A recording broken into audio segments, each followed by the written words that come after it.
AG ನ್ಯೂಸ್ಗೆ ಸ್ವಾಗತ. ಶಿಗ್ಗಾಂವ್ ತಾಲೂಕಿನ ಬಂಕಾಪುರ ಪಟ್ಟಣದ ಶ್ರೀ ಹಳ್ಳಿಕೇರಿ ಬಸವೇಶ್ವರ ದೇವಸ್ಥಾನದಲ್ಲಿ ಉತ್ತಮ ಮಳೆಯಾಗಲೆಂದು ಶನಿವಾರ ವಿಶೇಷ ಪೂಜೆ ಹಾಗೂ ದೇವರ ಪ್ರಾರ್ಥನೆ ನೆರವೇರಿಸಲಾಗಿದೆ. ಈ ಸಂದರ್ಭದಲ್ಲಿ ಬಸವೇಶ್ವರ ದೇವರಿಗೆ ಜಿಲ್ಲಾಭಿಷೇಕ ಸೇರಿ ವಿವಿಧ ಧಾರ್ಮಿಕ ವಿಧಿವಿಧಾನಗಳನ್ನು ಭಕ್ತಿ ಭಾವದಿಂದ ನೆರವೇರಿಸಲಾಗಿದೆ. ವರುಣ ದೇವರಿಗೆ ಪರಸ್ಥಳ ಮಾಡ್ತೀವಿ. ಅದೇ ರೀತಿಯಾಗಿ ಬಂಕನಾಥೇಶ್ವರ ಮತ್ತು ಶ್ರೀ ಹಳ್ಳಿಕೇರಿ ಬಸವೇಶ್ವರ ದೇವಸ್ಥಾನಕ್ಕೆ ಪ್ರತಿ ವರ್ಷದಂತೆ ಅನ್ನಸಂತರ್ಪಣೆ ಪ್ರತಿ ವರ್ಷದಂತೆ ಈ ವರ್ಷ ಕೂಡ ಮಳೆ ದೇವರಿಗೆ ಮಾಡಿರ್ತಿರ್ತೇವೆ. ಆದ ಕಾರಣ ಎಲ್ಲರೂ ಇಲ್ಲಿ ಅನ್ನ ಪ್ರಸಾದವನ್ನು ಮಾಡಿ ಎಲ್ಲ ಭಕ್ತರಿಗೆ ಸೇವನೆ ಮಾಡೋದಕ್ಕೆ ಅವಕಾಶವನ್ನು ಮಾಡಿದೆ.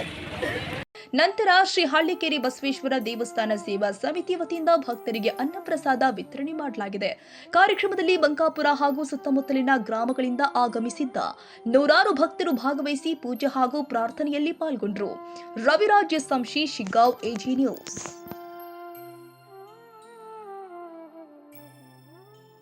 ಕನ್ನಡಿಗರ ಮೆಚ್ಚಿನ ನಿಮ್ಮ ಎಜೆ 24/7 ನ್ಯೂಸ್ ಕನ್ನಡ ವಾಹಿನಿ ಇದೀಗ ಟಿವಿಯಲ್ಲಿ ಲಭ್ಯ.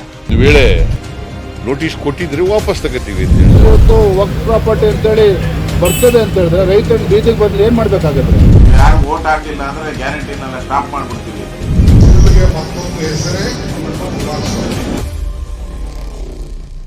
ಕರ್ನಾಟಕ ಮತ್ತು ದೇಶ ವಿದೇಶ 360 ಡಿಗ್ರಿ ಸುದ್ದಿ ಹಾಗೂ ಉತ್ತರ ಕರ್ನಾಟಕ, ಬೆಳಗಾವಿ, ಬಾಗಲಕೋಟೆ, ಧಾರವಾಡ, ಹಾವೇರಿ, ಗದಗ, ಬಿಜಾಪುರ ಜಿಲ್ಲೆಯ ಕ್ಷಣ ಕ್ಷಣದ ವಿವರವನ್ನ ಪಡೆಯುವುದಕ್ಕೆ ಎಜೆ 24/7 ನ್ಯೂಸ್ ಕನ್ನಡ ವಾಹಿನಿಯನ್ನ ಲೈಕ್ ಮಾಡಿ, ವಿಡಿಯೋಗಳನ್ನ ಶೇರ್ ಮಾಡಿ, ಕಮೆಂಟ್ ಮಾಡುವ ಮೂಲಕ ನಮ್ಮ ವಾಹಿನಿಗೆ ಸಹಕಾರ ನೀಡಿ ಮತ್ತು ಚಾನೆಲ್ ಅನ್ನ ಸಬ್ಸ್ಕ್ರೈಬ್ ಮಾಡಿ. ಧನ್ಯವಾದಗಳು.